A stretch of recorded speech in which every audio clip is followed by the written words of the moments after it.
Hi there, this is Brent. And this is Amanda, We are the Unreliable Narrators. here to talk about the strangeness, the mystery, and the wonder of Gene Wolfe's prose. What is time? What is memory? What is a person? Is this reality? Where are we? Do we exist? Have you ever considered that all your choices are what brought you right here to this very moment? Episode number 47, Book Collecting, Part 2. So this episode was very much my idea, and I've coerced Brent into it. I say quite dramatically. I got excited about something and then asked if we could do another collecting episode. I very much enjoyed recording our last one, and then there have been some developments in my collecting life that motivated me to want to talk about it a bit more. And that makes sense. Yeah. So you're on board is what you're saying. I'm on board. Okay. Well, we talked a bit about the world of book collecting, about how to grade books, about sort of patterns in collecting. What I wanted to focus on for this episode is how our lives as collectors have developed. So I think what I'm particularly interested in is the convergence of the reading life and the collecting life. So one of the things that you see online a lot when people talk about book collecting is that reading and collecting are two separate hobbies. Yeah. And I think that very much is the case. There are lots of people who are exclusively readers. There are people that are almost exclusively collectors of books. And then most of us are somewhere in the middle where our reading habits and our collecting habits have some kind of overlap.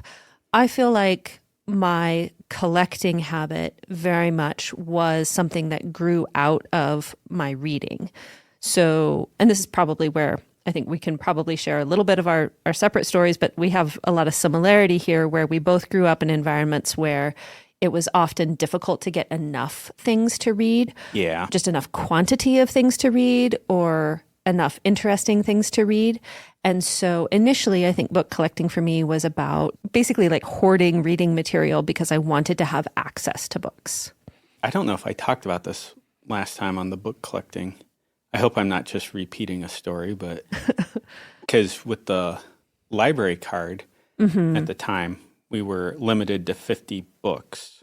Checked out at one time. And my mom made my brother and I share on her account.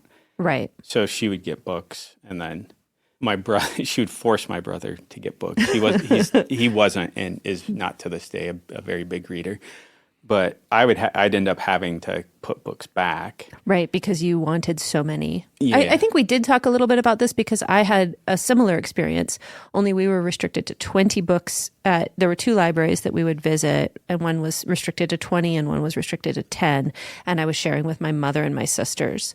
And so even if we went weekly, it was not enough to read. Yeah. Well, okay, no point in going into that story again, but the scholastic book fairs, we used to have those in elementary school, and I would save up my money to buy things, and because my mom used to order things for me. Right. And the way I would go about it is I would just go through and check anything that looked interesting. Right. And she was real big on, well, if you didn't finish reading it, why would I get you another one? And it's like, well, I started reading it and it wasn't that interesting. Right. So she viewed it more as these are books that, like, if you get something, you need to finish it, like your dinner, before you have the next meal, rather than, oh, I tried this, it didn't work for me, and I want to try something else. Yeah. Yeah. I don't think I ever had an experience quite like that because, not to, suffering Olympics here, but I was pretty restricted in my reading growing up, both because we lived fairly impoverished life. We moved a lot, so holding on to possessions was very difficult. We had very little money, so purchasing things was rare. There was the restriction of, when we had access to libraries, there'd be restrictions on the amount of books. But then the other layer of it was my parents were very strict about what I was allowed to read. So lots of control of content. And so my mom actually preferred to pre-read everything for me. And she was a pretty big reader. She enjoyed reading and was a relatively quick reader. But I have an outlier, mind for reading, desire for reading. And even with her being pretty invested in it, she couldn't pre-read nearly enough to keep up with how much I wanted to read. And then, of course, there were tons of things that I just wasn't allowed to read because the content might be considered immoral or marginal. So anything that was thought of as a spiritual danger, or obviously sexuality was the main thing, that any sex or sex adjacent content was considered bad. And so, and then lots of ideas about maturity level. And so it was very hard for me to get enough to read. So when I became an adult, I started gathering books just to have things that I had regular access to, and so that I could read and reread them. So if I couldn't find something new, then I could. My mom used to kind of go through the books before we would check out. Yeah. And like sort through the stack kind of thing. Yeah. And I figured out fairly early on what she was doing. And I would purposefully go over to other sections and put things on top of my stack that I knew that she would object to. So she could get that out of her system. So she could get it out of her system. Yeah. We don't want mom to listen to this episode. It's a good thing she doesn't have a smartphone. Yeah. Yeah. I don't know. So that was a big aspect of it for me, was that so many things were restricted. So becoming an adult, I actually probably internalized as many of the restrictions as I defied. So as a young adult, I was still very conscious of being careful about the things I exposed myself to. But of course, the natural progress of learning and education is your capacity to understand things, to parse things, to evaluate things grows. And so that did fall away fairly quickly. But then the next layer of difficulty I found was finding things that I was interested in. So when I was finally at a point where I had some disposable money, not a lot, and I was a student at the university, so I had access to their library, finding books that I was interested in became the difficulty for me. That I had read all the things I'd heard of, and I needed to hear of new things. And growing up the way I did, I didn't have a sense of how people did that. Now, of course, I have lots of intelligent and interesting friends that read things and talk about them. And I subscribe to magazines and journals, and I visit internet forums, and so I get book recommendations that way. But at 20, I had a hard time finding things that I wanted to read. I didn't have that issue as much because I worked at telephone office, high school, telephone exchange.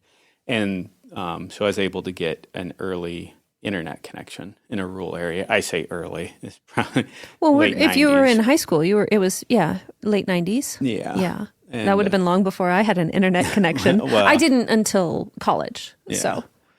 So there was an aspect of that because I started getting on news groups, and which are essentially like old legacy message boards, and then I found forums, and there was a bit of that where it's like, oh, what are people talking about with books and like historical stuff. I found Project Gutenberg fairly early on, and then the Project Gutenberg distributed proofreaders, where that's a project where they upload scans and then people go through and they read through and correct it, and multiple passes of people. And so like an early crowdsourced effort to digitize public domain works. Yeah, and I got involved in that pretty early on. I was trying to find some of my old files and stuff, and like I scanned off several hundred books for Project Gutenberg and for the distributed proofreaders, and that's crazy. Yeah. So this was again late 90s, early 2000s. You were doing that. Yeah. And it was just kind of a natural, like, oh, I found this book and I enjoyed it, and then it's like, oh, well, maybe other people want to read it. Right. One of the early expansions for me was I worked. This would have been high school age, but of course, because of my life, I didn't go to high school. I worked for a brief while at a used bookstore, and it was run by a middle-aged woman and her children. And so they all had tastes and ideas about books. And of course, it was a used bookstore, quite a large used bookstore full of books. The only difficulty there was that, much like my family of origin, they were conservative, homeschooling people who were somewhat more restricted than I would now consider myself. But it was, they had broader taste than what I'd been exposed to. So I was introduced to some things there. And then, many hours of guilty conscience, sneak reading things that I felt guilty about. Now I would be like, you're fine. You're learning about the world. But if there's anything slightly immoral in the text, I felt guilty about it. So I did really get into classics at that point because those were safe, even though there's lots of scandalous things in classic literature. Because they're classics, they felt safer. And because things are subtler, that worked for me. So I read a lot of... subtler. Sometimes, yeah. Yeah, I don't know. Lady Chatterley's Lover, not so much. Yeah. Well, and I was thinking of Don Quixote. Oh, yeah. So. Yeah. Yeah. But there, that feels a little safe because it's absurdity. But yeah. Yeah. So, by the time, we met in college, I think I was 20 or 21. I say we're the same age. So we were 20 or 21 attending the same university. And at that point, I had read a lot of the classics and a lot of Christian texts. Yeah. So things like C.S. Lewis. I eventually read Tolkien, although not until much later than you would think, because it was one of the things that my parents had specifically banned. So it took me a while to get around to it. Oh, yeah. My mom didn't let us read The Lion and the Witch and the Wardrobe because it had a witch in it. Same. Yeah. Yeah. Yeah. Eventually, C.S. Lewis was unbanned because of his nonfiction Christian works. And then I was able to get to the Chronicles of Narnia, although I didn't even know about the Cosmic Trilogy until later. But I'd read quite a bit of those kinds of works, things that were within the Christian milieu. Lots of things now that I would look back and be like, well, that was more scandalous in a way than anything, it's bad writing or it's wish fulfillment kind of stories. Like they weren't literally, I was going to say they weren't literally Amish romances, but they were prairie romances that circulated among my mom and and then my sister and then other young women that I knew. And they were very popular, very poorly written, very repetitive, and very wish fulfillment kind of, if I'm just a virtuous enough woman, then there's going to be a perfectly understanding and perfectly handsome and perfectly emotionally available man just riding up on maybe not a white horse, but at least a gray horse. Right. And then, and our homestead will be somehow supernaturally prosperous. Homesteading is hard work. But it would just be enough hard work to be great. And in 10 years, you're going to have 3 kids and a huge garden and the wheat harvests are all going to be good. Anyway, so I think of those as perverse fantasies now, but I'd read plenty of those. Yeah, it's like it's a reverse Fisher King with a Harlequin romance with all the nudie bits stripped out. Exactly. Yeah, so around the time we met, I had been attending I'm going to call it a church, even though I think cult is probably the better word, where I had gotten chastised for idolizing knowledge by collecting books and had been convinced that I needed to get rid of my books in order to be more righteous. And I also conveniently needed money at the time to pay for another semester of college, which I think was also a form of what they would have called idolizing knowledge. But anyway, so I sold most of my books at the age of about 19 or 20 and went from having probably 150 volumes to like 5. Which feels heartbreaking when I think of poor, conscience-stricken, guilt-ridden 19-year-old me. I remember, now that you bring it up, I remember that, but it's seems like a lifetime ago. Yeah. I feel like she's a part of me, but still very much a different person. It's been so long. Well, and you say that, and I kind of remember you saying that and then kind of being like, oh, okay, that's like a spiritual discipline or something. And Now I'm like, that's kind of dumb. It was kind of dumb. And it also, it ties into a lot of other unhealthy things there about, spiritual control, manipulation, wanting to restrict someone's access to knowledge and understanding. Very unhealthy in many ways. So I regard that as a dark episode, something I needed to go through, something I probably haven't even fully worked out because of the ways that I still internalize guilt over other people's expectations of me and over, sort of perverse interpretations of things. Like you can twist almost any spiritual discipline into coercive control internally or externally and away from health. My background was different than yours, but it's still kind of definitely from a more legalistic perspective. And then I'm using air quotes here, but like rebelled against that. But like I so overcorrected that I went into another tradition that was just as harmful, but it looked opposite, but it was really the same. Yeah. But definitely around like the control, and it's like people that should have never been giving advice, like felt like they were the most God's gift. It's like, and I have a word for you. Yeah. Yeah. No, it's rough. Yeah, it is. And then as you were saying that, like one of the things that I was thinking about is that weirdly, in many ways, I would say I'm more religious today, but I'm certainly not religious in a way that old me, younger me would have recognized. Like it's like that deepening, being exposed to kind of the breadth and the human experience, and in even works of art that maybe they come from a tradition or a point of view that you don't even agree with, but you can see their humanity, and you can understand how they got there, and kind of push it. And for me, it's been a lot of you can't just view them as wrong. You have to expand and grow your understanding. So it now encompasses somebody else's viewpoint that you may not agree with. Right.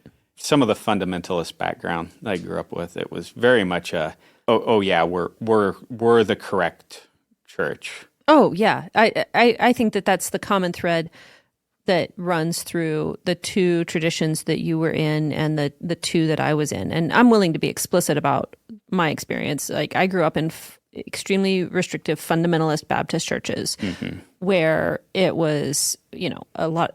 You should wear dresses. You shouldn't cut your hair. You should be. There's no interpretation of scripture that's too conservative in that sort of both political and social sense. Yeah. Very strict gender roles and very much anything broader, although I'm not sure this is communicating as clearly as I would like, anything broader than our tradition is definitely corrupt. And as far as, kind of the joking way to be looking at or to describe it would be like, well, yeah, Jesus has only really had a few disciples, and they're the ones here in our little church in our rural location, and pretty much anybody else who's called themselves a Christian, they just didn't get it right, and we somehow did. Yeah. And then I went from that to a charismatic church, and in both cases, it's very much we've got the one right interpretation kind of thing. Oh yeah, I remember a slideshow in church, which seems funny to say now, but right. Yeah, Very irreligious to have a slideshow in church, in my opinion, at this point. It was a part of the sermon, but God, how dystopian are we that it's like slideshows in church? Yeah. I say that, and I'm just like, oh wow, that is. Anyway, but it was a timeline, and it was like the whole Pentecost and New God Testament. pouring out His Spirit. Yeah, and then basically it was like boom. It was like everything went to hell in a handbasket, and essentially it was literally a graph. I think we were in the same service. We might. I think you're describing the church that I was going to when we met and you visited, and it was like a graph that was like a line of God pouring out his spirit, and it's going up, and then it goes steeply down into like a canyon, and then that down at the bottom is the Middle Ages, and then it starts to go back up at the Protestant Reformation, but it's still very, very low, and we don't get back to the level of the New Testament until the Azusa Street, basically. The Azusa Street revival. Yeah. Yep, we're thinking of the same thing. Well, so coming back to the book collecting side of things, you said you feel like you're more religious now in ways that younger you wouldn't recognize, but that you now see as being more deeply religious. And I would say the same about myself, that I am more deeply religious now than I was before. And a big part of that corresponds to this sort of reading and collecting journey that we started off talking about. Mm-hmm. And I remember when we were in college, you came up to me one time. I don't remember if we were all sitting around talking or what the context of the conversation was, but you said, have you noticed that these Catholic writers write better books, more interesting stories than Protestant writers do? Yeah. I was trying to remember exactly like what happened there. I think I was walking through the library at the university. Yeah. And I was in the literature section. I kind of cut through an aisle that I hadn't normally done. And there was a blue book up on the shelf on the end that caught my eye. And it was Shusaku Indo? Yes, thank you. It was Indo's Silence. Yes. And I grabbed it off the shelf. I realized it was a Japanese author. I did take some Japanese classes in college. And I just casually flipped it open. Yep. And I flipped it open to that famous scene where the priest is there and he's being asked to tread on the icon. Yeah. And the icon's Jesus starts crying and says, "Tread on me." Yes. And I was like, whoa, so that I grabbed the book, I checked it out. And I started going through, and there's another strand that goes into this. I had a roommate who had gone on a missions trip to Europe, of all places. They've never heard of Christianity before. Yeah, let's be honest. Like it was a expensive vacation that you kind of could crowdsource because. Yep. But because it's hard to get people to donate money to enculturate you, but it's easy to get people to donate money for you to missionize. Yeah. And he was talking about, because it was in Notre Dame Cathedral. Uh-huh. And he went in there and he was just blown away by, there was beauty everywhere. Yeah. It was overwhelming. Like everything was intricate. Yeah. And he literally in the middle of Notre Dame Cathedral, where there's tour guides and people going around he fell down to his knees and started crying. And he was just like, why, God? Like, this is so beautiful. Why have I never seen anything like this? Right. And he'll say, like, you can see photos of it, but it's not the same thing. Anything. Yeah. And so what had kind of kicked off on me is I had read a lot of, air quotes here again, but like church stuff from my particular strand of Christianity growing up. And there was a lot of not very literary stuff. Right. In the process of this, I was like, oh, well, are there, like as a reading discipline, I started going through and I'm like, okay, well, what's the famous Christian works of art? Right. As far as like novels and, like literature goes. So I started going through and just started making lists. Right. Well, obviously Lewis was on that list. Right. And so he comes from an Anglican background, and then Tolkien was on the list, Roman Catholic, and Willa Cather, who I think it's Episcopalian is her background. The reason I started like annotating this out, because I was noticing that what I would consider better works of art, and I know this is highly subjective, but deeper symbolism, deeper empathy, deeper understanding of humanity were coming from areas of what I would consider a high church tradition. a more liturgical background. There were some outliers, like George MacDonald is one of them. Right. But Yeah. George MacDonald, Scottish Presbyterian. yeah, but he also, like, a lot of his works I don't really like because they're similar to what you were talking about, the prairie romance, but they're like fisherman village romance. Right. No, they're literally Scottish romances. And also those are what he wrote because they're what made money, while what he really wanted to write was the things like Lilith and Phantastes and the Princess and Curdie and he Back of the North Wind. Yes. So the mythical fairy tale stuff is what he wanted, but it didn't sell, so he wrote the Scottish romances. Anyway, so there were outliers, but the dominant theme was that anybody from a liturgical church background, a high church background, is tended to be a more interesting novelist from your perspective, to your taste. I mean, I was just going through internet forums, just taking recommendations word of mouth. I think that was around like Goodreads was a bit of a new thing around that time. And so there was a bunch of, I was trying to find notes. I found some notes from this time period, but we're talking like It's over been 20 years ago at more this than point. 20 years, So yeah. I've had a few computer crashes.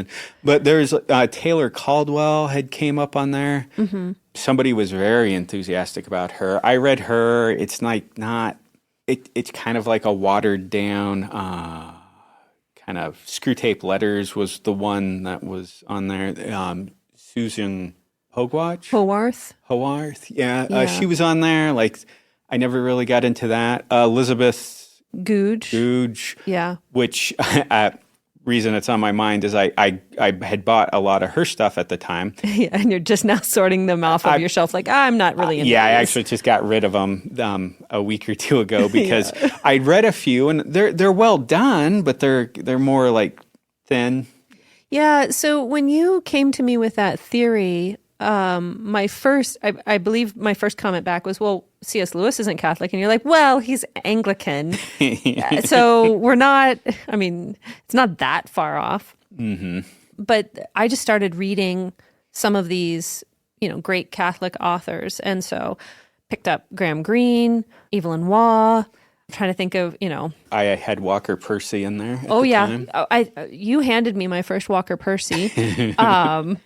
I don't know if Lost in the Cosmos is the best place to start, but that's where I started. Yeah, and just like, oh no, this is making sense. So there's something about the symbolism, the complexity, the depth of perspective on the human, the sense that we are all humans, villains and heroes alike, are complex people full of a variety of impulses that can be redeemed in the last moment or not. Like Evelyn Waugh's Brideshead Revisited, that the closing where there's the description of Sebastian at the monastery, still struggling with his alcoholism, still feeling debased and limited, but still in a redemptive context of loving and being loved by the monks devoted to God, the priests that were there for him. Yeah. That sense of like, if there is a moment of love or there is a moment of grace, it redeems. It can redeem much. That pervades these these novels that, again, I found them very much to my taste and much more than I realized. And that sense of thinness, I became very resistant to. Like, if this story doesn't have something that transcends that grace, meaning, symbolic barrier, then I'm just not that into it. Not interested. Yeah. I don't. But we haven't mentioned Flannery O'Connor yet. I was going to say I got into Flannery O'Connor at the time. Yep. And her short stories I was like, whoa, I love Flannery O'Connor. So I go back and reread her periodically just to keep it fresh in my mind. Just like Death Comes for the Archbishop is one of them too. Willa Cather's. Yeah, I love that one. And it's just the way that the priest in there, he knows that the Indians have some sort of connection to God, and he doesn't understand. Like I'm thinking about how they go into the cave, and like he takes the wood out and he lets them hear the underground river, Right. and he doesn't understand, but he knows that he's partaking in something with his There's a native spiritual friend. connection there. Yeah. And that's just kind of in contrast to this present darkness was a big one that people talked about. I read all of the Frank Peretti books. Yeah. Because it's like, well, here's a very literalized spiritual warfare, and everyone that does something evil is doing it as a puppet of a gruesome demon, and everyone who does something good is doing it essentially as a puppet of a shining angel, and it's very. It's not just black and white. It's black and white and oil and water, and it just doesn't. Oh, am I just a puppet of a guardian angel? And is the person trying to hurt me literally? Like a man trying to assault a woman is literally being controlled by the demon of rape. It's like no subtlety, no incarnational aspect to it. Right. And in at least some of Peretti's books, the demons have some capacity to physically manipulate the world. I remember there's one scene where a woman is hiding from a potential rapist in a car, and the demon is going to unlock the door. And the angel has to fight the demon, but can only do so when the woman prays.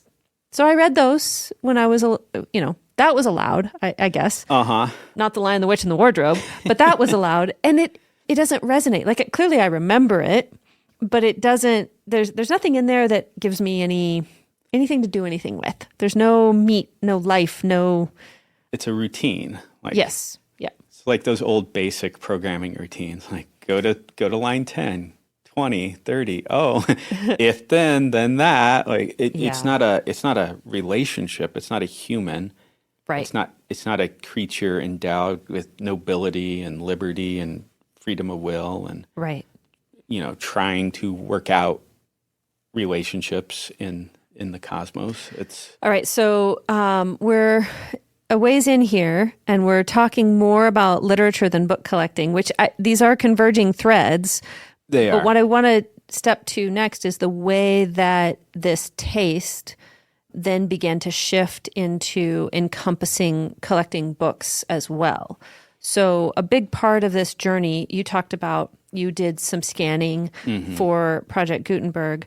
You also did quite a bit of scanning to preserve different translations of the Bible. And so I remember that from very early in our friendship, that you were very interested in the variety of English language translations of the Bible that there were, and making those available to people who were wanting to do research and to understand these different translations. Yeah. So there's the internet is full of many wonderful people who live in La La Land. There's a author, Michael Heisner. He's passed away now, but he used to call it Christian Middle Earth, where it's like there's places you can go that it's fiction, but people don't know they're living in fiction. Yeah, I'm sure there still is. I don't run in these circles or on these online groups as much, but there'd be people it would be like, oh, this one particular translation of the Bible backs up my stance. Right.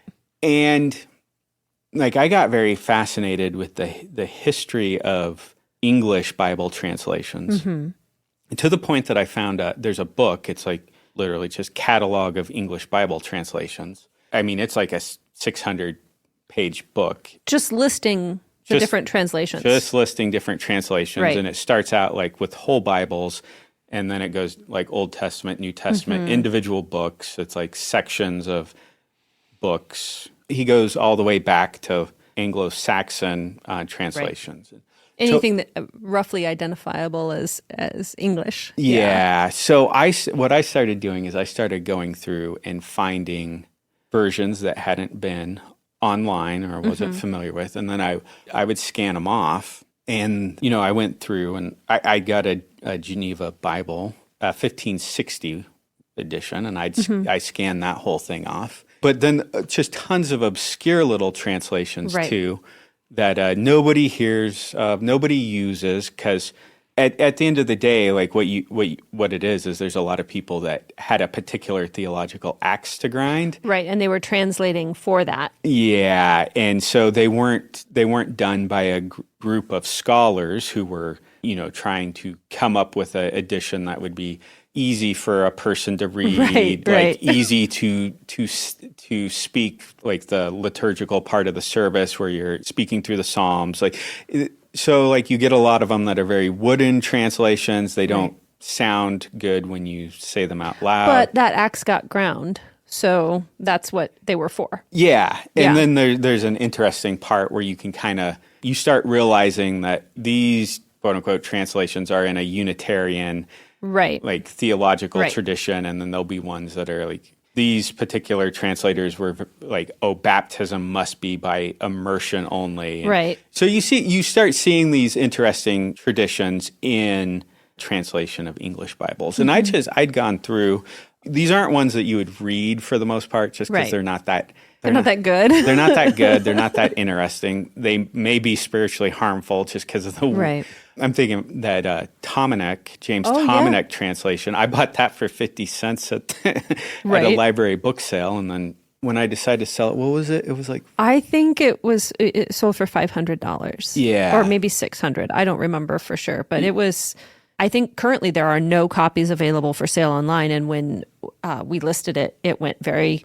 very quickly and for everything we asked. Yeah. That was a fun deep diving through that. Yeah. So in that process, you were working on your the research skills of identifying different things. You were finding them, collecting them, and then this digital preservation and communication, because you would send out CDs, burned CDs with these files on them. Yeah. So that people could search through these different translations that weren't widely available. Yeah. As I recall, you had a website. Had a website too. Yeah. You also eventually you did a printed version of, was it the Bay Psalm book? Yeah, the Bay Psalm book. Yeah. So you produced a scanned, reprinted version of it for people and made that available. Yeah. I don't know if the software's still around. There was some software at the time. It was called eSword.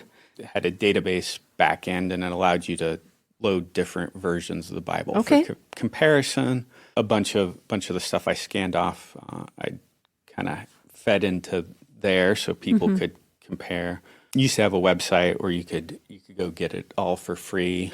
A lot of it came down to it's time consuming to scan. Yes, a New Testament is going to be... That's a lot of pages. A lot of pages. Whole Bible or Old Testament. I mean, you're talking around 1,000 pages or more. Right. And if you want to do it right, not just do a half-assed job of scanning it off. And I would like listeners to know that if Brent is going to do something, he's going to do it right. And so that internal pressure you have to do, if I'm going to do this, I'm going to do it absolutely the best I possibly can, and I'm going to learn everything I can about it. You weren't going to half-ass it. Yeah.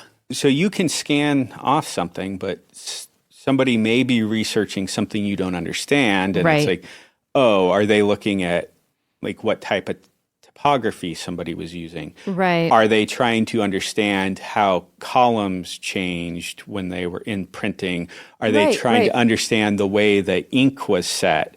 There could be a number of things that you may not be thinking of. You may be thinking of just preserving the text. Right. But there's a whole aspect of archiving that goes, you're losing parts of it by making it more widely available. Right.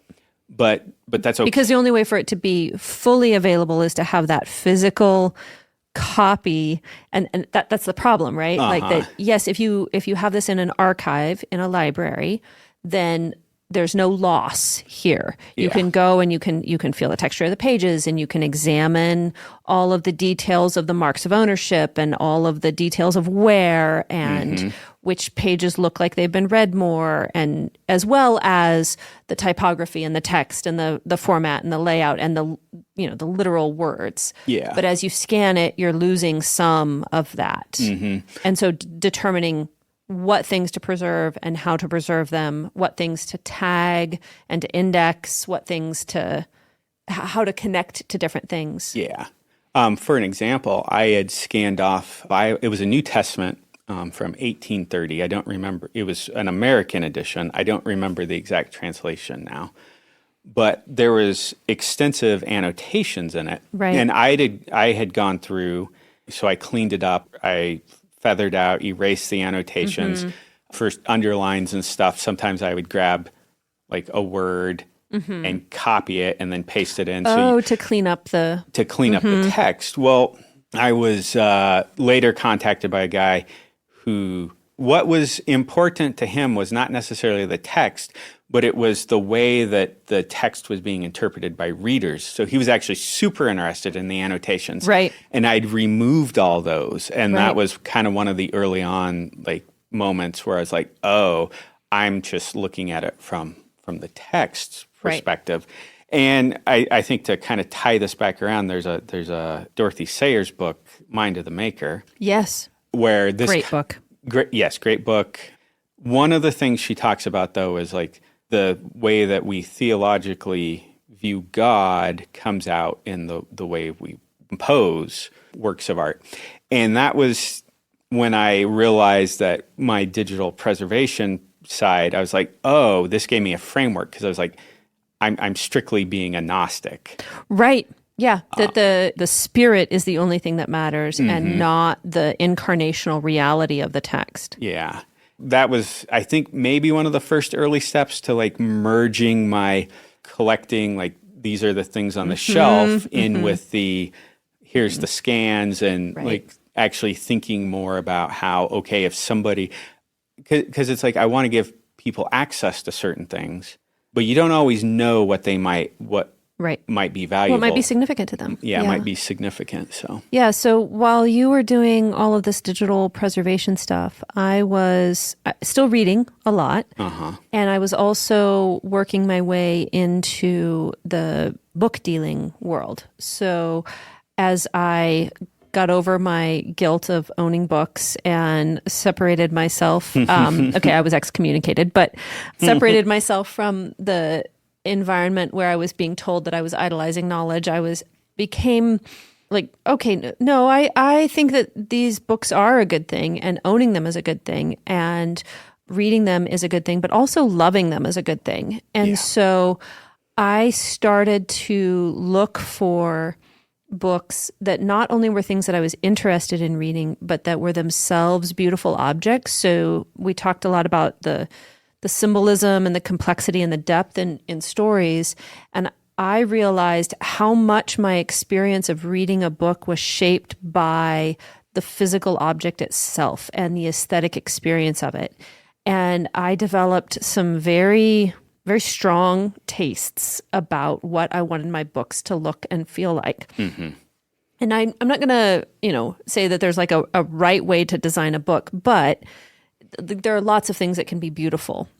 However, I found that a book that, opened well and wasn't so tightly bound that it felt like you had to break it to open it. So a book that was bound in such a way that reading it didn't destroy it was very important to me. I do have some kind of minor sensory issues, and so paper that didn't feel dusty or brittle was really, really important to me. So old paper can be great, but it's that sort of 40s wood pulp paper that it's very uncomfortable to me to hold and to read. And so as I'm doing this, I'm looking for books that I like the feel of, that I feel comfortable reading. Good translations versus bad translations. Because, the first time I read the Iliad and the Odyssey, I read them in the Harvard Classics prose translations, which are terrible. And then the first time I read an actual poetic translation, I was like, oh, that's what it could be like? Oh, that's really good. So began to look for those. And then I'm also enrolled at the university and in literature classes. And so I'm learning about scholarly editions that preserve textual variations and have good footnotes and that kind of thing. And so my taste in books began to expand beyond I just want a good story, which I think is a very legitimate thing to want, and I still want. And I want a good story that has been well embodied into a beautiful text. And I started just collecting the most beautiful versions of the books that I could find. I began frequenting used and rare bookstores with alarming regularity. I was very poor at this point, so I did not have a lot of money, but I had time, and I looked and fondled and drooled and cultivated that taste. And then eventually I ended up purchasing a used bookstore and entering into the book trade that way. Yeah. And then I became attuned to the culture of first edition collecting, which was kind of a late thing for me. I now collect modern firsts, but first editions weren't at all important to me for a long time. Yeah. And then, identifying different things that people were collecting and expanding my exposure to the book collecting world in that way. So, you talk about what you were preserving and understanding that you had developed something of a Gnostic approach to the text. I think that in a similar way, I was identifying that incarnational reality, that embodied reality. This physical book is a beautiful thing in and of itself, together with the text that it contains. I have no desire to own a book that looks beautiful and I cannot read it or cannot understand it, or is full of something that I'm not interested in. I'm not interested in an ornate edition of something that I don't want to read, or an ornate looking book that's in a language that and is of a book that I don't know. Like, I do have some other language editions of books that I know. Yeah. I have the Japanese Wizard Knight, even though I haven't taken Japanese classes, but I know it's the Wizard Knight. Yeah, but I have no interest in things that I don't have an understanding of. But I also have no interest in owning something that is ugly, unpleasant to hold, unpleasant to read, even if it's the text I'm interested in. I'm going to spend more money and time finding an edition of it that I can enjoy. Yeah. There's a quote from Herodotus, and this may be a poorly translated quote. Okay, we'll just go with it. Yeah, but he had something along the lines of like the great deeds need to be cast in great words for the following generations to understand. Right. And this may be a poor translation that I was reading. It may not even be in the original text. Right. Who knows? But that was one of the first times where I was thinking about, first times that I'm cognitively aware of, where it's like great deeds need to be in great words. And it's like, okay, maybe great words need to be in great bindings. Yeah. Yeah. And one thing I remember you talking about quite a bit, especially because there are readers that feel like what makes a book interesting is how worn it is, how much it shows its wear and tear. And so they have an aesthetic preference for worn out paperbacks. And I remember you in conversation with someone who had that perspective, or at least was defending that perspective. Mm-hmm. And you pointed out that the destructibility of the format means that you're less likely to be able to pass that on to another reader. And I mean, my library doesn't need to go to an institution. My library doesn't need to be like the last bastion of civilization or anything of the kind. But the nicer the books are, the better cared for they are, the more likely that they'll find another reader in another generation or be appreciated further. Mm-hmm. And so that sense of, great words deserve great bindings, because this is the best way to pass on something in some sense. Yeah. Comes back to the stewardship. It's like, we're now, it's just a lot of it's consumption. Well, and I mean, I took a book arts class in university, and we had basically a history of the book section. And the professor pointed out that each new innovation in reading technology has reduced the lifespan of the text in that technology. So when you're chiseling words into stone, they'll last millennia. Yeah. When you're pressing them into clay, they could last millennia. They're certainly going to last many, many centuries. When you're transcribing them onto, so papyrus is a little bit of an anomaly here, because the next step is papyrus, which is much more fragile. Mm-hmm. Then parchment is less fragile than papyrus, but more fragile than clay. And then you get to paper, and the earliest paper is linen paper, which is pretty durable. I mean, we're looking at 500 to 1,000 years if it's well cared for. Yeah. And then wood paper is a couple hundred years, maybe, depending on the acid level, it might be a decade. Yeah. And then you get to digital contexts, and a CD has a lot more durability than like an e-reader or even just a hard drive.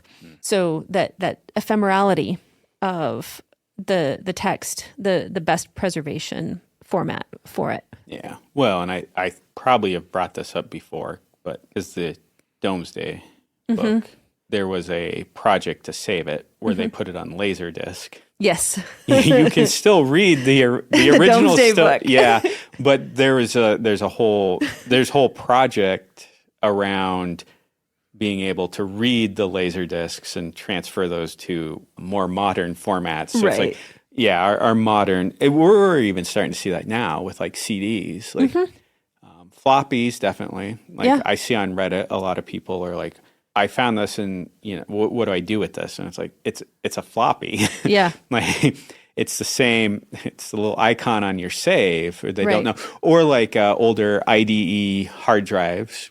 People don't know that you need to put them in master and slave mode for them to work. A lot of times they don't have. That was politically incorrect.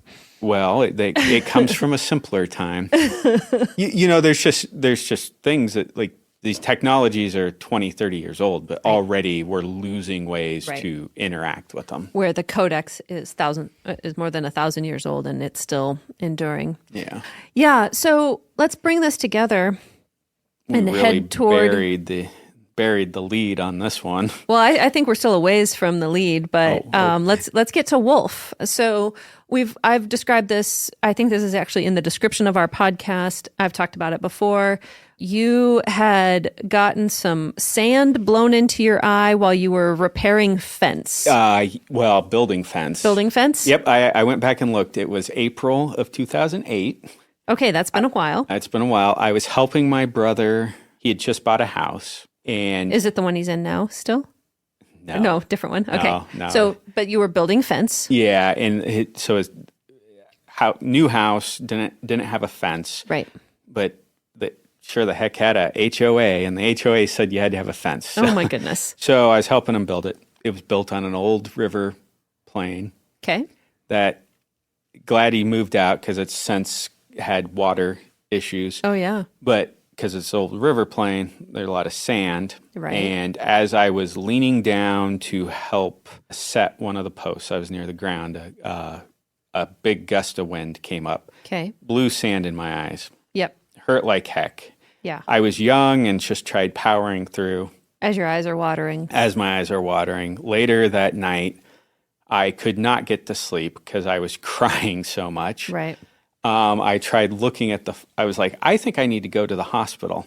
I couldn't get to the hospital because I couldn't see. And so I called my brother, he was a couple towns over. And so he came and got me. I went into the hospital. I ended up having severe cornea abrasions because of the sand. Right. And so I just started a new job too. Didn't really have time off, but I was like, I had to be out for a week because I had. Yeah, because you couldn't see. Because I couldn't see.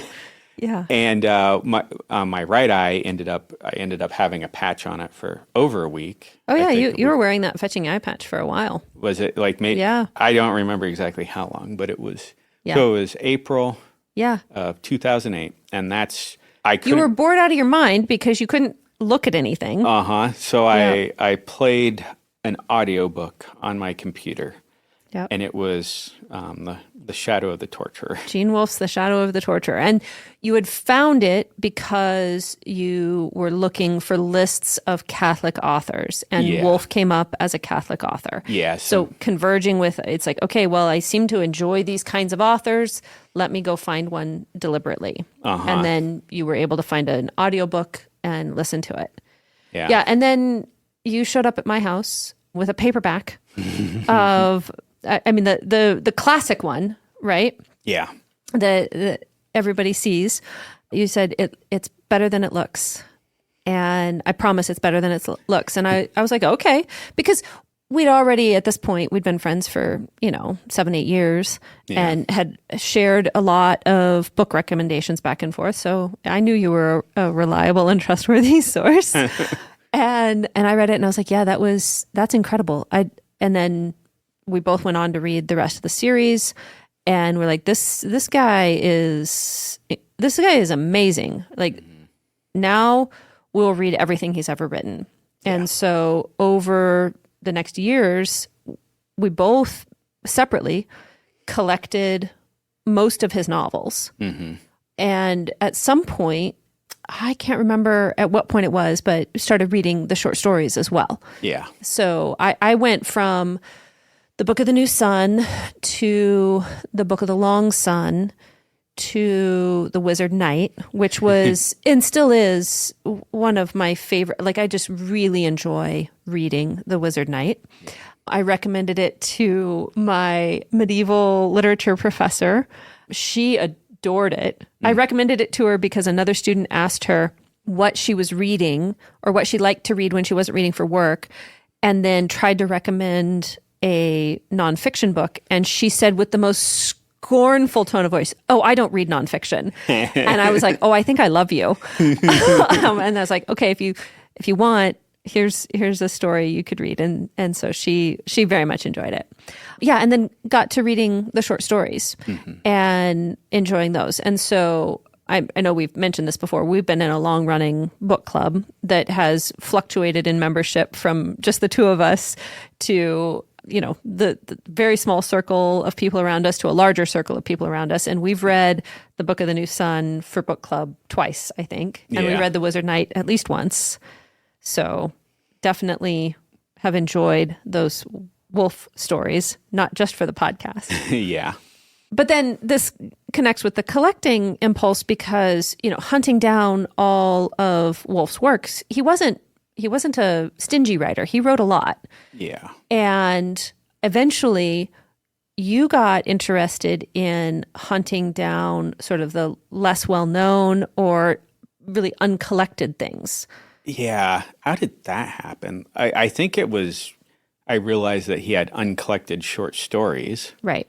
Well, I think we started talking about doing a podcast. And so we had both been writing. That had been, we would meet on Saturday mornings to write our short stories. We started a writers group where we were sharing we had one other writer that joined us, and then sometimes three other writers eventually were included. And so we were sharing our short stories that way. And we were just talking about the joy of actually making things. We were both really enjoying the creative process of writing. Yeah. And we were talking about kind of the grind of submitting and not getting any feedback. And then one day you were like, well, I had an idea. And what if we started a podcast about the short story, Gene Wolfe's short stories? So we're working on the craft of short stories, and we could podcast about Gene Wolfe's short stories. Because we knew that there were several Wolfe podcasts already, and that essentially they all started at the same place, which is great. Like, I don't think there can be too many different takes on the Book of the New Sun, but we wanted to do something that hadn't been done yet and that was more bite-sized and manageable. And I think it was when we started talking about the podcast that you were like, oh, I'm going to hunt down all of the uncollected things. Yeah. Now that you're talking about that, I remember it was the first episode we did, that book review, that fake book review. Oh, yeah. And the alliterative Argentina?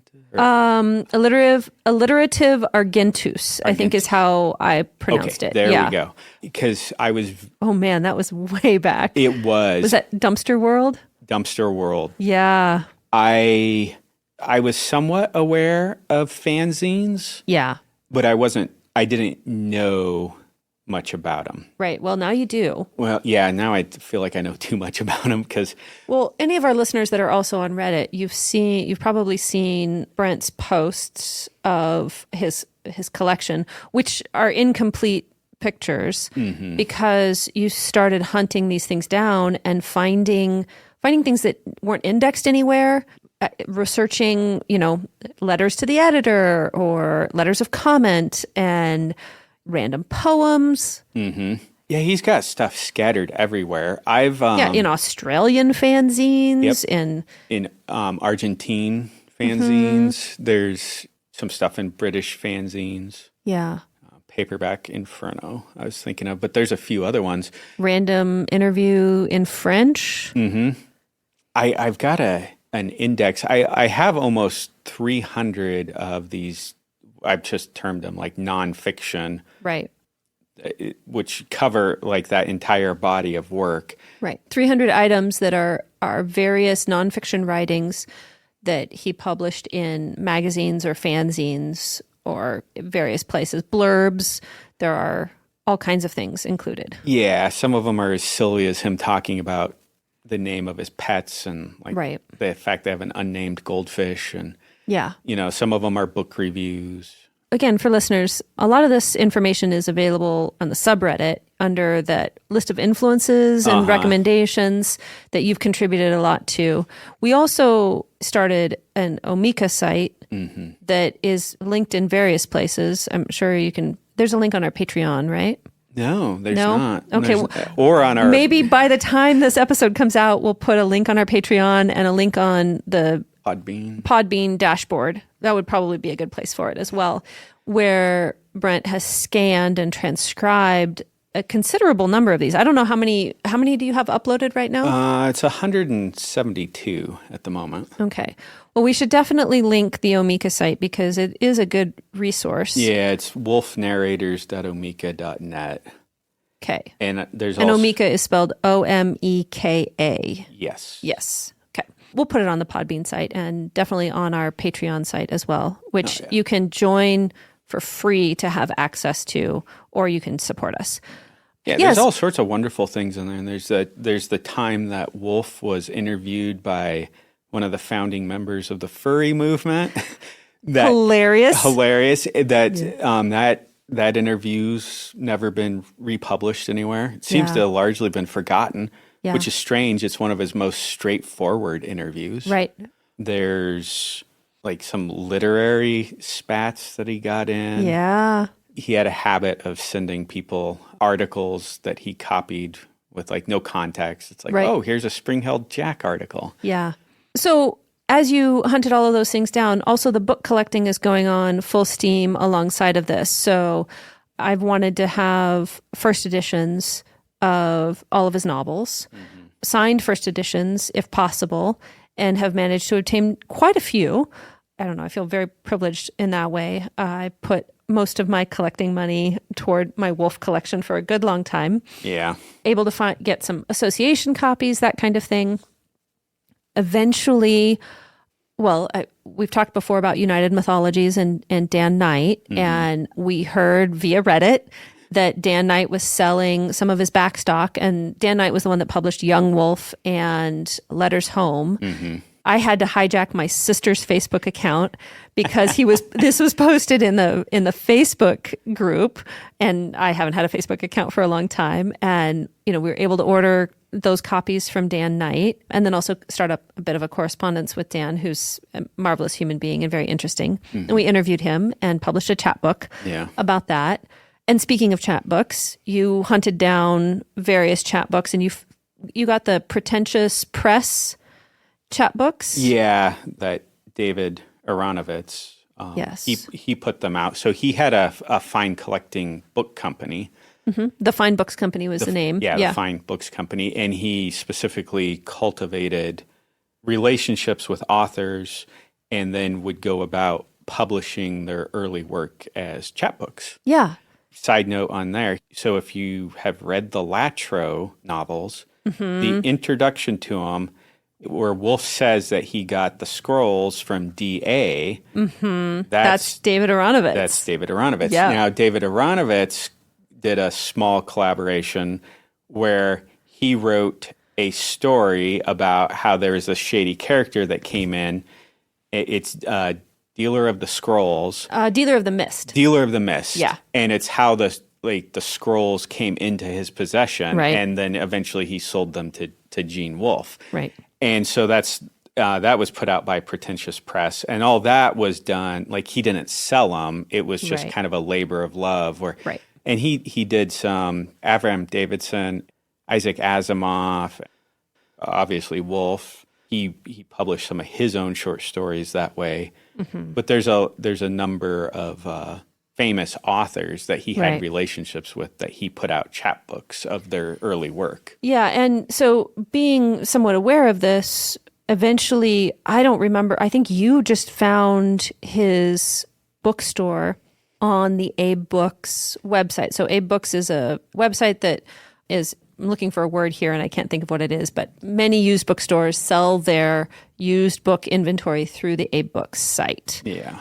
And you identified his bookstore on Abe Books and found that he was selling a typescript from the Book of the Long Sun. Yeah, and I don't really I think what I did is I sorted by most expensive and was just kind of Gene Wolfe, most expensive. Yeah, and was just kind of going through there. Of course, you know, you have all the like the expensive stuff like signed Shadow of the Torture, first edition, and various things like Folio that. Society set, stuff like that. Yeah. And so, you know, kind of like stuff that you browse, or, you know, stuff that I browse that I'm like, well, I don't really think I want to spend the money. And then it came down to like, I was a page or two in, maybe more. And then I was like, wait, what? A typescript? Yeah. I'm like, is this legit? Like, why hasn't anybody bought this? What is this? Yeah. And he had 3 of them up, and I went ahead and just bought one because It was enough money. It was enough money, and I had no clue what it was. I didn't know if it was legit. Well, yours came, and it was legit. Yeah. It is a typescript. It's later in the writing process, and it has corrections. It's not the proof copy, but it's about that stage or before that stage, where it has minor corrections, but the text is the same as the published text, and it was signed. Yes. So it had Gene Wolfe's signature on the front, and it's just loose paper. Looks like a ream of paper, and it came from him. And so when Brent showed up, and it was legitimately like, okay, this actually was something that Wolfe was going through page by page for corrections with his editor. This is interesting. And so I hopped on Abe Books, and because there were 3 listed, and I ordered the other 2. Yeah, she bought the other 2 out from under me. I know. And then I didn't get the order confirmed. And it was like a couple weeks, and I had ordered them, and there was no confirmation. And so I messaged the seller, who's David Aronovitz, and he had been in the hospital. So he wasn't updating orders, but he's like, my assistant will go in and find them and send them to you. So I got them a couple weeks later, and it was the same thing with corrections in ink, Wolfe's signature, a few marginal notes, not a lot of changes, but some changes throughout them. So 3 of the 4 typescripts from the Book of the Long Sun had been in David Aronovitz's collection. And since I had messaged him and asked, we started emailing back and forth a little bit, and he told me that Wolfe would trade things like this with him in order to add to his book collection. Mm-hmm. So Wolfe would have an old typescript, an old proof copy, or extra copies of his books, and he'd give them to Aronovitz in exchange for whatever it was Aronovitz had that Wolfe was interested in collecting. So he definitely traded Wolfe for some nice editions of Herodotus. You mentioned Herodotus earlier. Yeah. Mm-hmm. So when Wolfe was doing his research for the Soldier of the Mist, he was getting some of his Greek history texts from David Aronovitz, which is that's a lot of fun. Yeah, nice. Yeah. Well, so then you mentioned, so he was in the hospital. Yeah, and that's why Aronovitz was in the hospital. And this has been a couple years ago. Yeah. I think it was almost 2 years ago. And Aronovitz was in the hospital, so it seemed like he was definitely winding down his business. Mm-hmm. Well, and I'd bought a few things from him after that. And then he ended up having to cancel them because he's like, I don't know if I sold this or he couldn't find it, even though the listing was active. Yeah. So, and he's like, look, I've been not feeling well, and it's like, okay, yeah, that's no big deal. This stuff happens. So yeah. So then it was no surprise, really, when a few months ago Reddit announced that Heritage Auctions was auctioning off the David Aronovitz collection. Auctioning off part 1 of the David. I'm sorry, part 1 of the David Aronovitz collection. Yeah. The cat is probably the big thing, the short story. I bid on it. I lost it. Like, it yeah. didn't So We both were like, wait, what? The collection? And then looking through the listings, there were tons of things available. So he much. had first edition Tolkien. He had letters from the Tolkien family. I can't remember exactly what it was now, but they were ones that, it's like a set of I think it was 23 letters that hadn't really been... Had never seen the light of day. Yeah. And those went for fairly expensive. And yeah. I mean... The Tolkien first editions, the first edition set of The Lord of the Rings went for over $300,000. Yeah. But there's a bunch of Heinlein, Asimov. Oh, yeah. Signed, all kinds of signed things. Yeah, from all the big names all from the big names back in the day. Yeah. Of course, he's been in business for many years. Yeah, he's got to be in his 80s at this point. I think he is. Yeah. So. There were a couple of big wolf things that were up for sale on auction. And you mentioned the cat.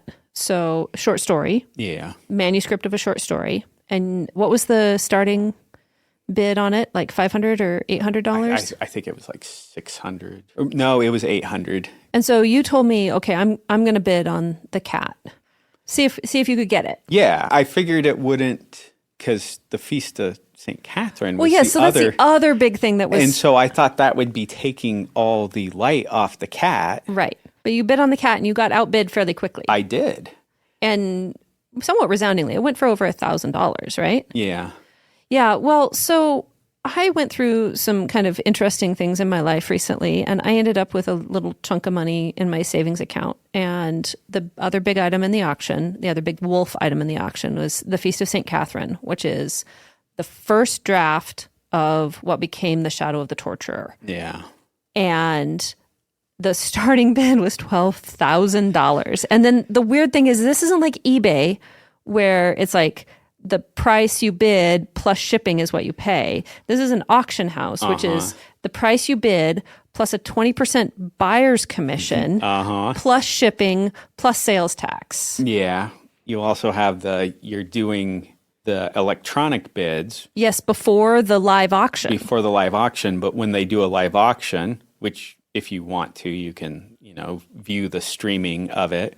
Yes. There's people there actually making bids on the floor. They have like this. Yeah, there are people there, and there are also people calling in. So then what happens is when they bid, then if your max bid is higher, reverts to you. Yeah, it reverts to you, and then people on the floor or calling in have the opportunity to outbid. Yes. Like I said, I've been through some stuff. I had some money in savings. She's being coy about this. She bid on it and then didn't tell me. Yes. Was it almost a week? Well, yes. So we had talked about it. We knew when the auction was. We talked about how you can't even think about it. I was like, well, I actually do have enough money sitting in my savings account that I could actually bid on it. And I calculated what the maximum amount I could pay with buyer's premium, I didn't even think about tax, would be. And so I put in a bid and I didn't tell him. And I just kind of sat on it for a little bit. And then, wonder of wonders, so there was a second bid, but then my max bid was higher. And I don't know if I should say this out loud, but the amount that it sold for was my max bid. That was what I had decided I could spend. And then the day of the live auction, I was sitting at my desk at work, just with the web open on my phone, watching it. And I couldn't believe that somebody else didn't bid during the live auction on it. Now, that's a considerable amount of money, especially with all of the additional everything on it. Like, this was my savings. And I'm not wealthy. Actually, I am kind of wealthy, I think, in the sense that I had that much money saved, and I am in a financially secure position where I could spend most of my savings and be okay. Yeah, but you're not an institution. No, you're not a tech bro who's got... Exactly. I'm not a tech bro. I'm not in finance. I'm not a lawyer or a doctor. Your background is a school teacher. Yeah. Yeah, exactly. I'm not known for sending rockets to space and colonizing other planets. But I have spent a lot of my life trying to be fiscally responsible. So I am a big believer in you do not go into debt unnecessarily. If you do have any kind of debt, your number one priority is to get that paid off. I have never bought a new vehicle, would never buy a new vehicle. I can't imagine under any circumstances. Most of my life is on automatic because automatic is consistent and it is conservative. And like I like good coffee, I like good food, but my only bad habit is collecting books. And I don't think that's actually a bad habit. Like I own like literally 6 or 7 different pairs of shoes total. My clothes fit into half of one closet. Like this is what I've done in my life. And these are the things that I prioritize. So I feel very fortunate to have been in the position to do this. And so I don't know if any of my listeners know anything about the world of rock climbing, but I have no clue where you're going with this. You don't? Okay. No. Well, I was a rock climber when I was young and I really enjoyed it. And I've kept up a little bit with it. And then my oldest son is really into rock climbing. So if you're at all into rock climbing, you've heard of Alex Honnold, who is a very famous climber because he free soloed El Capitan on film. And then it was put out as a documentary and it won all kinds of awards. And it is arguably, and I genuinely think, one of, if not the greatest physical feat in the history of humanity. He climbed several thousand vertical feet of rock face that included a very difficult, one of the highest difficulty moves, a 513B, I think it is, move, that's very, very difficult, thousands of feet above the ground. And he did it without any form of protection, no rope, nothing. Mm-hmm. And that kind of sustained physical effort is incredible. He's incredible.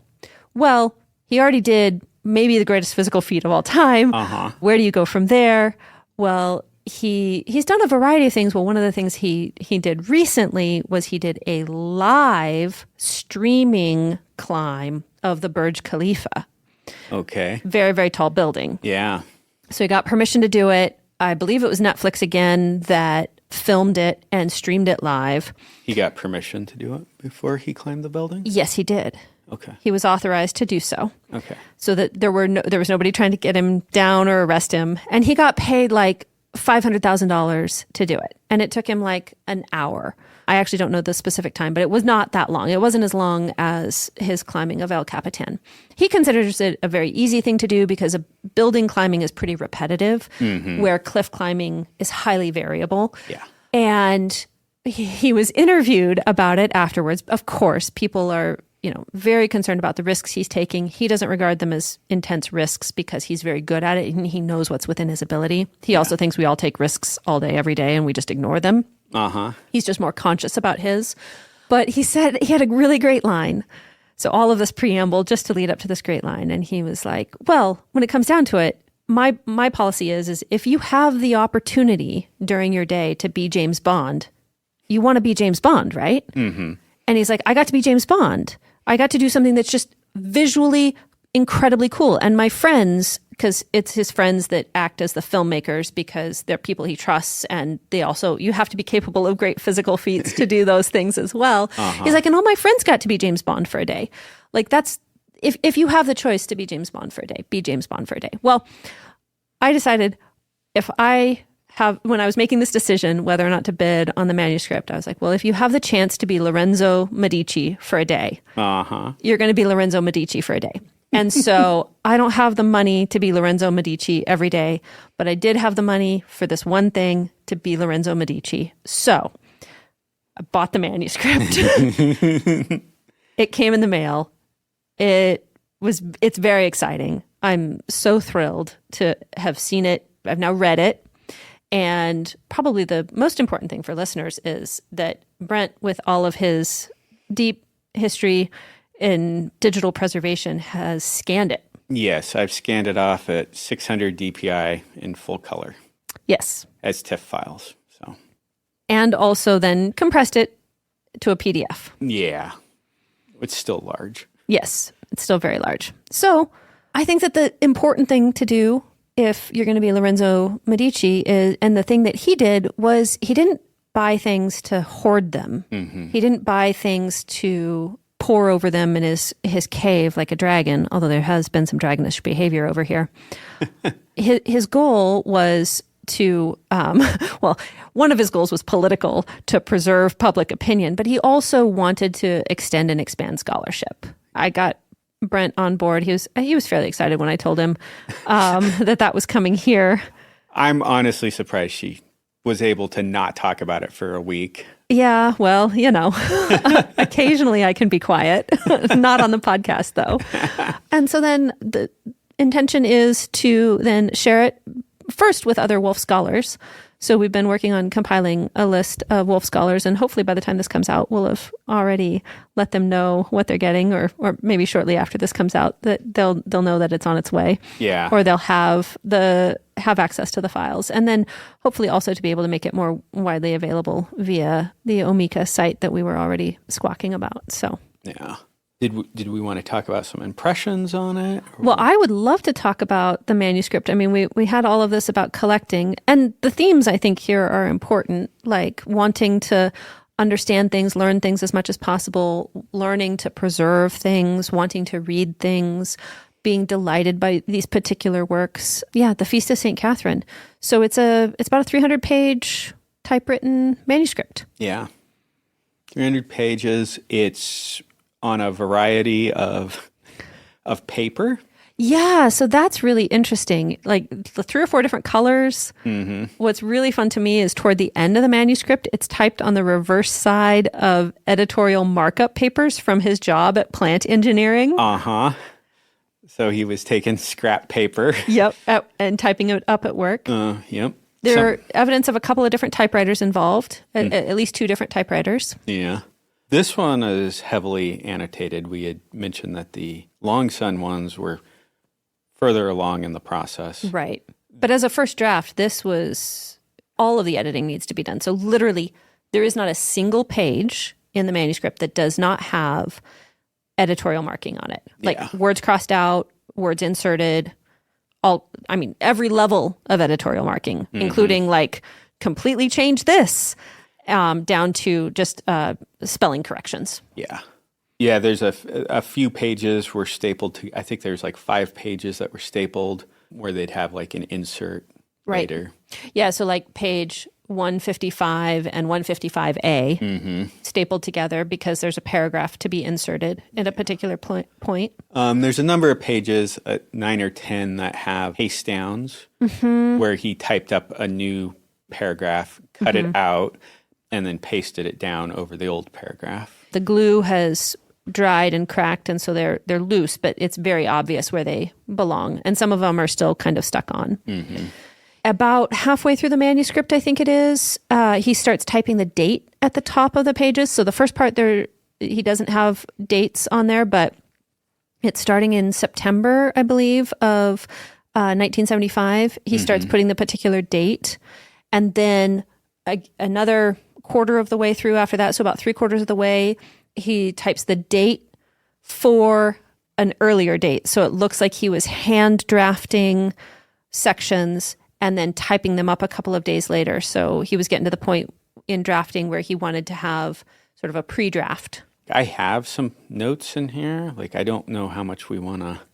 Well, I mean, some of the description is fun, I think, and some details it'd be fun to mention. We have worked on an article that hopefully will come out at some point describing some particular changes in more detail, but I notice that, really fun on one page, right in the middle of the reveal when Master Paimon is expelling Severian from the guild, or no, not when it's when he's inducting him into the guild. Yeah, sorry. He's saying the secret of our guild, which Severian says that he has revealed many times, breaking his vow, but he doesn't tell us what it is. Not there. There. Right in the middle of that page, in all caps with exclamation points, is "Hi, Dad."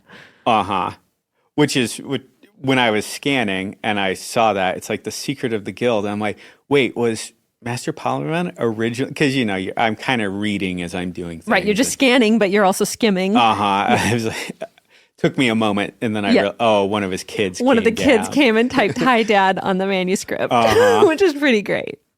Yeah, there's some obvious things that I saw, like Master Malrubius is actually alive Yes, in this first draft. in this first draft. And then Triskelly, he's not in there. He's not in the draft at all, but there is a marginal note that's basically dog insert. Yeah. And then later, like towards the end, where Severian is talking about, so it's Malrubius and Triskelly show up when Dr. Talos is watching the fire. It says, "My old dog," and then it's crossed out, and Triskelly gets his name there. Right. And so he's not a character till then, and he's not named until like there's a handwritten note. Right. So then it's like, yeah, insert, it's like dog in capital letters with an arrow earlier on in there. Right. Which may have been, it's not clear when that was written down, but may have been much later in the drafting process. Yeah. So and it's interesting. So like Malrubius doesn't really become a character until he dies. Right. There's a scene when he gives Thecla the knife. Right. It says they were conferring with right. Malrubius and the other Gerlos and Palamon. Yeah. Yeah. So he's actually alive in there, but then he becomes a much more fleshed out character after he's rewritten to be dead. Yeah. Which I found that part interesting. Yeah. Of course, immediately I was like, okay, what about the ribbons? Right. Agilus and yeah.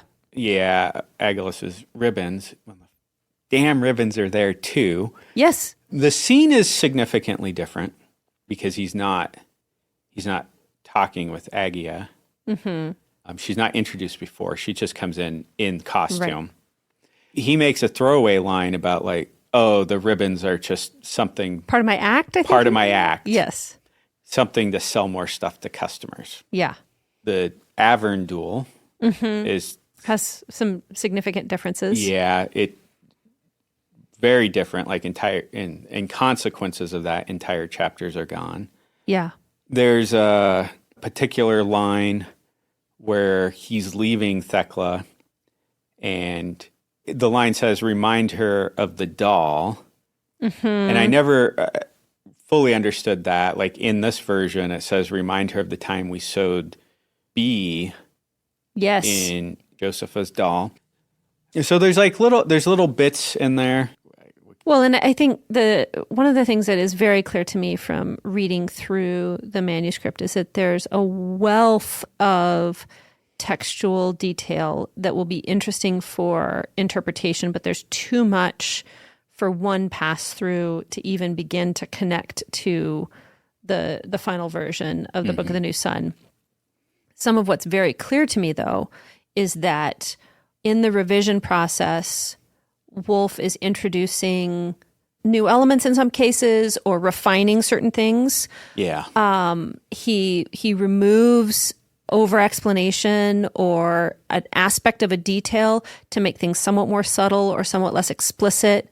There are a couple of places where he referred to Catholic saint days or imagery, and those, they stand, but with a single specific detail removed so that it's not anymore a distinct reference to a Catholic thing. So the example I'm thinking of is in the House Azure. There's a stained glass window that shows the temptation in the published version of the Shadow of the Torturer.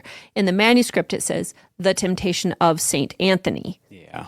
So he removes the Saint Anthony to make it less explicit. But then the other thing that's super obvious is that the majority of the manuscript, not just chunks of it, the majority of the manuscript survives unchanged. And so the precise language, the precise imagery, the structure of things, it's so much there. So as much as Wolfe was a master of revision, he was revising something that clearly had profound shape and subtlety in its original composition. There are sentences that are completely unchanged. Oh, yeah. The thing that stood out to me was it was removing the intrusive narrator that would put things in Severian's voice that explained things to bridge the gap between Severian's world, culture, like worldview, his perspective and ours. Right. So there's things where it's like, oh, I did this for, this thrill or this feeling or because I thought this. Right. And so any of those types of explanatory things where Severian is speaking to an audience who's not the audience of the Commonwealth or his imagined audience going forward. Right. Those types of things are removed. Yeah. And I know it's something that like people talk about quite a bit, but it is interesting to see the process that it went through there. Right. Because there's things that are explicitly called out in the manuscript, like the mentality of the Torturers Guild. Right. There are a couple of places where that is explicitly edited out. Yeah. And it's like Wolfe was aware that it was there, but Severian talking directly to us as readers gets removed. So then Severian even having a thought that, oh, this is unusual because I was raised as a torturer, so I need to explain this. That stuff gets removed. Yeah. So then this, and what that is in the service of characterization. So Wolfe has talked about in interviews and written about in letters that once you understand that everything a character says or does is in their character and how to do that, you can tell a good story. That's going to be the biggest leap in becoming a good writer, and you can see him doing that. Like there's nothing generic or intrusive about Severian's voice in The Shadow of the Torturer. There are moments of that in the manuscript, and they're clearly marked out. Like, nope, cut that. Even just deleting a single word can make that kind of a difference. Yeah, and I think that's one of the things that I'm like the constant troll karma baiting on Reddit for. It's like, oh, Wolfe hated women or something, blah, blah, blah. You can see aspects that Wolfe was aware of, like he was trying to, but then those. How am I characterizing, how am I in this character's voice? Mm-hmm. And how am I in their head? Yeah. And so you see explanatory fragments in there, but they get removed. And so it's like a definite smoothing to the character. Yeah. I'm a lusty teenage boy. That's why I'm looking lustfully at Jolenta. It's just looking lustfully at Jolenta, and you as the reader and Wolfe as the writer edits out the part where he's calling out. He's a horny guy. Uh-huh. And so he knows he is. Yeah. No, he doesn't know he is because he's living it. Uh-huh. So, yeah. He's trapped in it. Yeah. So that's interesting. And not that I think it's going to change anything, because there's many people that it's like, well, we read it and we're very aware of it. And then we kind of look a little like, oh, like, how did you not get that? Like, why are you needing affirmation that it's so, or like, why do you have to stop reading? Because you're like, oh, no, it's like the character did this and the author didn't insert that, oh, it's bad. Well, this just goes back to what kind of God do you worship? Well, yeah. I mean, is God standing up there stamping labels on our head? Like, this is a bad man. Yeah. Or is it, yeah. Anyway. Yeah, so that whole process has been enlightening in terms of, it's like, well, yeah, it confirms speculation. That, like, also, just incidentally, written on the manuscript, on the cover page, is Southern Hemisphere. That one's a pretty good call out. Yeah, Southern Hemisphere, like post-history. Post-historical. Post-historical. Music is underlined. Don't know what that's about. Don't know what that's about, because I don't really see anything in there about music. And a matter of fact, there's an interview later where Wolfe says he wrote the Bluesberry Jam because he couldn't really discuss music in the New Book Sun. of the New Sun the way he wanted to. So, I mean, most people know this, but it's like when the old man is at the Lake of Birds, in the manuscript, he's looking for Tab. Yes. So, which would be short for Tabitha. Which is Tabitha. Saint Tabitha, also known as Dorcas. Dorcas. So then you get the Greek versus the Aramaic versions there. And so that was... and I'm going to call this out in the podcast specifically, that the scene where we meet Dorcas and she's named. Mm-hmm. So he says he's looking for Tab, and then we meet Dorcas. It is written about a week after St. Tabitha's feast day. Yeah. So my sense here is that the name was on Wolfe's mind because it had just been St. Tabitha's feast day. Yep. October 25th, and the composition was on November 5th. So, yeah. So I guess it's more than a week. It's like 11 days later. Yeah. But yeah. Pretty close in there. Yeah. Yeah, I thought that was really interesting. All right, there are other things. I don't know if you want to talk about more of them at this point. I'm eager to hear, like, once Mark and Patrick and James and all of the people I'm thinking of, and Michael and everybody who's interested in these things has time to spend with the manuscript and notice all of the things that I couldn't notice, you couldn't notice, don't have time to notice, things that we can talk about. Yeah, there's in one sense, there's like so much stuff in here. Like some stuff may seem interesting and important to me, but it's like I don't have the cognitive bandwidth at this point in my life to. Right. So I'm very interested to see what other people will say, what they'll notice. Yes. I'm sure people have like things that they've thought about and like they could see the touches there in the text, right. but it's not and it's like, oh, well, yeah, now maybe this will lead to some deeper understanding of Wolfe. And I'm not even necessarily like wanting deeper understanding that confirms my stuff. It's like just people having a conversation and enjoying aspects of it that, maybe I don't even find that interesting. I'm interested. Well, the shared love aspect of this is so important to me. And then the shared knowledge part, like, yeah, what you said about things people have thought about it that have been a matter of concern to them that I wouldn't notice because I hadn't originally been interested in that, but because of their interest in the connections that they can make, then there'll be many things that I get to enjoy and understand because someone else has the perspective to see it or the desire to talk about it. Yeah. And in that sense, I'm joyful that this isn't locked up behind some sort of institutional. Right.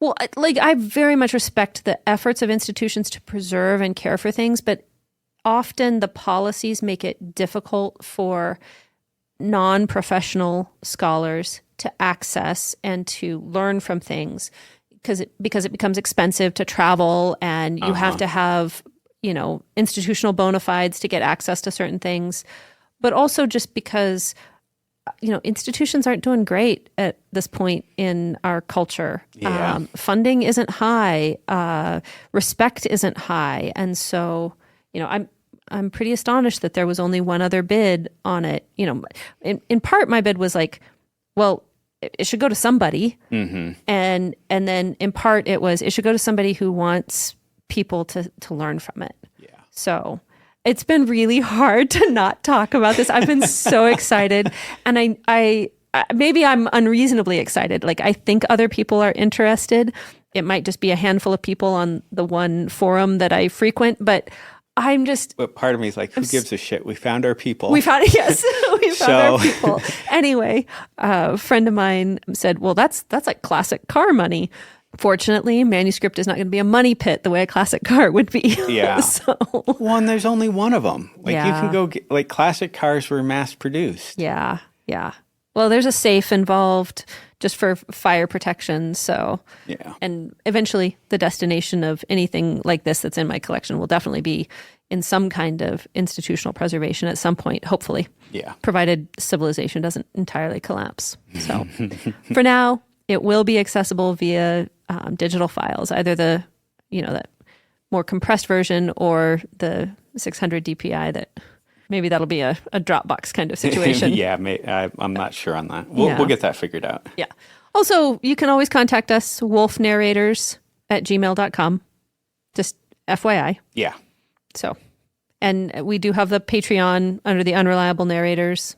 Our recognizable logo should lead you there, and you can join and see where we've linked things. So we'll make sure that that stuff is available. You have anything else? Well, I mean, probably 1,000 things that we could talk about, but we should probably wrap up at some point. Yeah, 2 hours in, maybe we should wrap up. All right. Well, we have kind of our conventional outro where I tell you who the unreliable narrators are and then end with a quote from Gene Wolfe. And I've sourced these many different places, his stories, that sort of thing.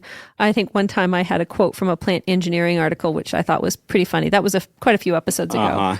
Today, I'm going to end with a quote that came from a personal letter from Wolfe to someone else that I have access to. And I just want to share this specifically about the Book of the Short Sun, but it's just Wolfe as craftsman that I think is really important. So the unreliable narrators are Amanda Patchen and Brent Towle. And as Gene Wolfe said, meanwhile, the market for book-length SF has virtually disappeared, or so I am told. So I'm taking my time and enjoying myself, and I'm going to try to make each of the 3 books so good it hurts. I'm not saying I can do that. I doubt that I can in all honesty, but I'm going to try.